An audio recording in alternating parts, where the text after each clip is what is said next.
Assalamualaikum warahmatullahi wabarakatuh.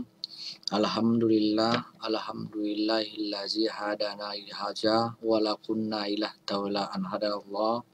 Ashhadu an la ilaha illallah wa ashhadu anna muhammadar rasulullah. Allahumma sholli ala Muhammad wa ala alihi Muhammad. Kembali kita mengucapkan puji dan syukur kepada Allah Subhanahu wa taala yang memberikan kepada kita nikmat kesehatan, kelapangan waktu sehingga kita bisa belajar kembali, bertemu kembali dalam hal materi kita tentang tata cara penyelenggaraan jenazah. Baiklah anak kami, kita mulai pelajaran kita dengan bacaan basmalah. Bismillahirrahmanirrahim. Adapun tata cara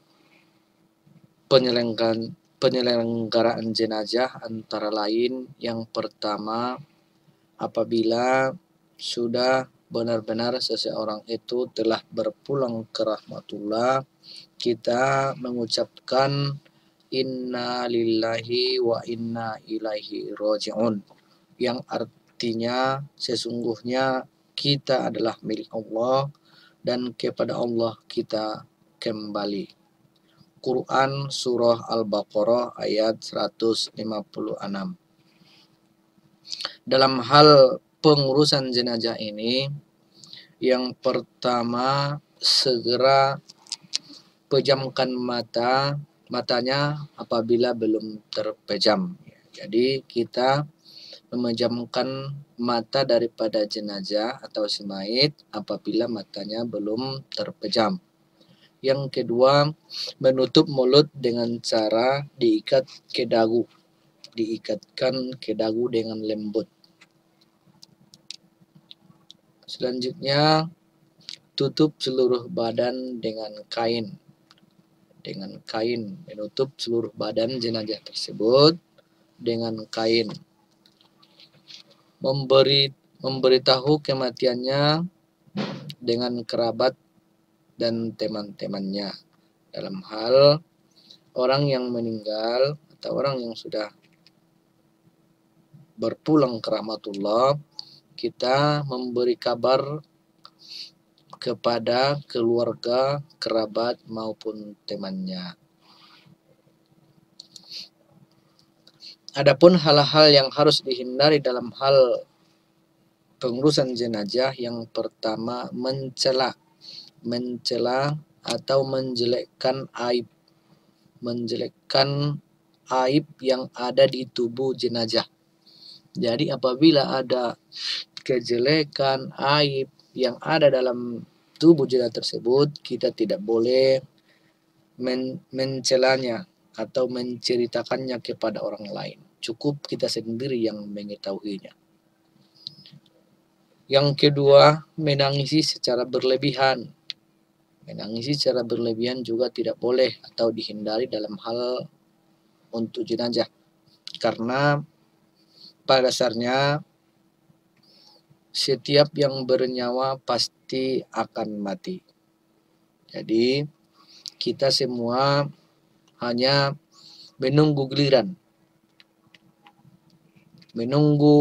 giliran kapan kita mendapatkan giliran tersebut. Jadi tidak usah berlebihan dalam hal menangisi jenazah.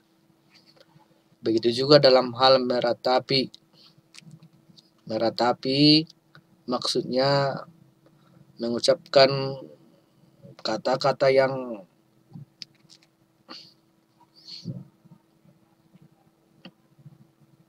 kata-kata musibah yang berlebihan,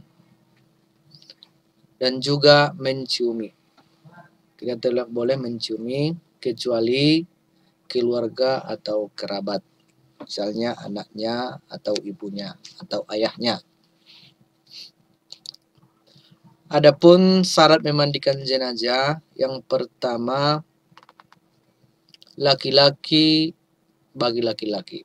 Maksudnya itu apabila laki-laki jenazahnya, maka laki-laki juga lah yang harus memandikannya. Begitu juga dalam hal perempuan. Kalau perempuan yang meninggal atau yang jenazahnya itu maka perempuanlah yang harus memandikannya. Yang kedua, beragama Islam. Haruslah beragama Islam yang memandikan jenazah tersebut. Dan juga memandikan seluruh tubuh jenazah yang bukan mati syahid. Maksudnya itu memandikan jenazah itu yang bukan mati syahid. Berarti yang mati syahid tidak perlu dimandikan. Orang yang meninggal itu tidak mati syahid, maka harus dimandikan. Tetapi kalau dia yang mati syahid, tidak wajib dimandikan. Selanjutnya adalah berakal. Berakal itu maksudnya itu bisa membedakan yang baik, ya, sehat dia, sehat akal dan jiwanya. Bisa membedakan antara yang baik dengan yang buruk, yang kotor dengan yang bersih. Alim, maksudnya itu alim berarti mampu dia, mengetahui dia. Alim artinya alimun, berarti alim mengetahui dalam hal memandikan jenazah. Dan yang terakhir adalah merahasiakan. Merahasiakan maksudnya apabila ada aib, celah daripada si jenazah, maka wajib dirahasiakan. Tidak boleh diceritakan atau diumbar di depan umum. Itulah dalam hal syarat memandikan jenazah. Orang memandikan jenazah.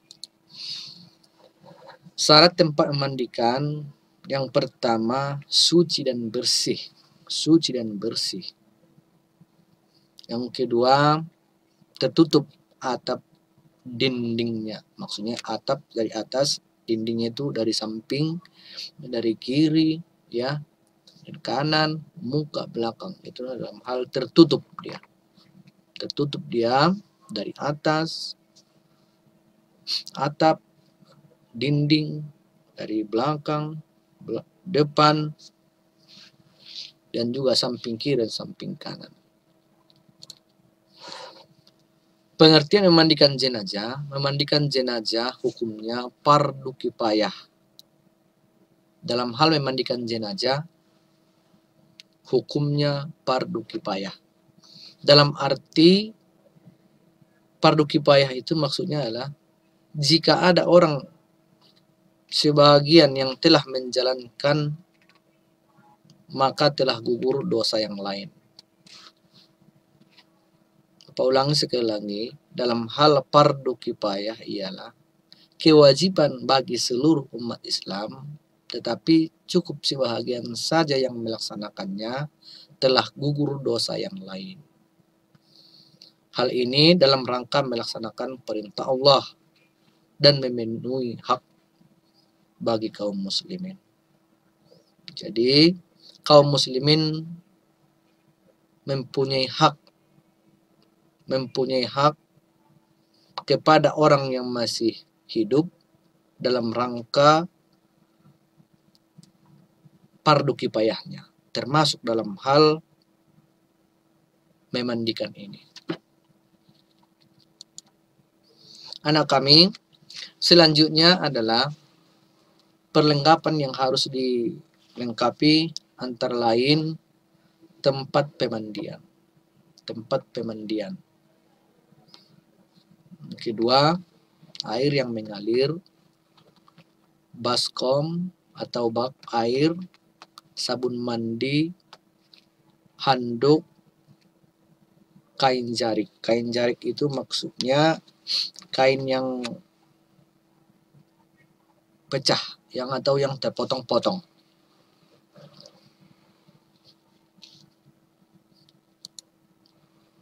Adapun tata cara memandikan, yang pertama, mayat diletakkan di tempat yang lebih tinggi, seperti di ranjang atau balai-balai.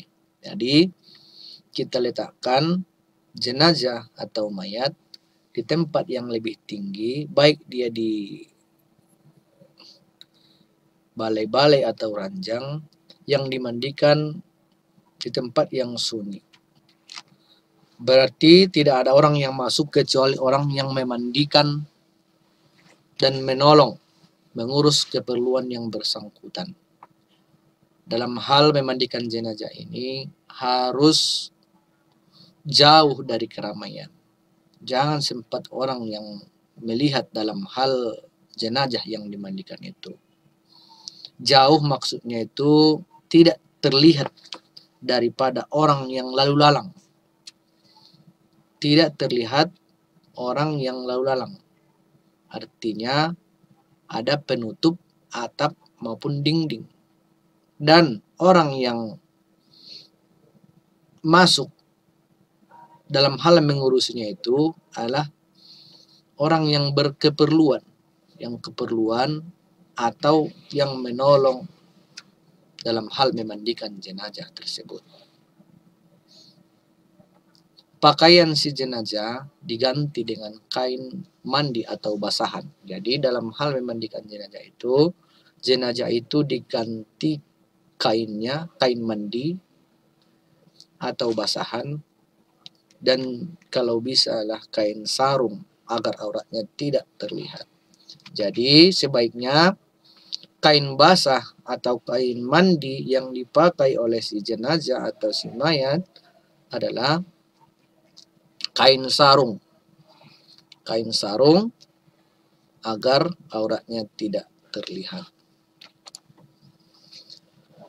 Pertama-tama, jenazah didudukkan secara berlemah lembut dengan posisi miring ke belakang. Orang yang mandikan meletakkan tangan kanannya di bahu jenazah dengan ibu jari pada lekukan tengkuk dan lutut menahan punggung jenazah. Jadi kira-kira begini. Diurut ke depan dengan pelan dan juga melakukan tungkukan lututnya menahan punggung jenazah. Jadi kita begini dengan maksud mengeluarkan isi perut dan juga mengurut untuk mengeluarkan kotoran yang mungkin ada di perut jenazah. Dan jenazah ditelentangkan dan dibersihkan dengan tangan kiri yang dibalut dengan kain parca. Kain parca itu adalah kain yang terpotong-potong atau yang dipotong untuk membersihkan. Setelah parca, pembalut tangan kiri diganti mulutnya, gigi, dan lubang hidung juga dibersihkan. Selain daripada kemaluan, mulut, gigi, dan lubang hidung juga dibersihkan semua. Dibersihkan dalam hal jenazah yang ada dalam tubuh jenazah, kotoran yang ada di dalam tubuh jenazah. Baik di gigi, di mulut, lubang hidung, semua dibersihkan.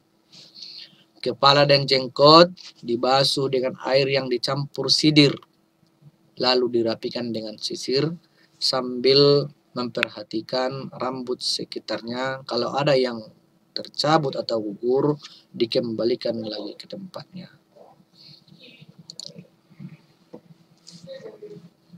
Badan bagian kanan dan kiri dibasuh tubuhnya, dibaringkan ke kiri dan dibasuh tubuhnya bagian kanan. Jadi dibaringkan ke arah kanan dan kiri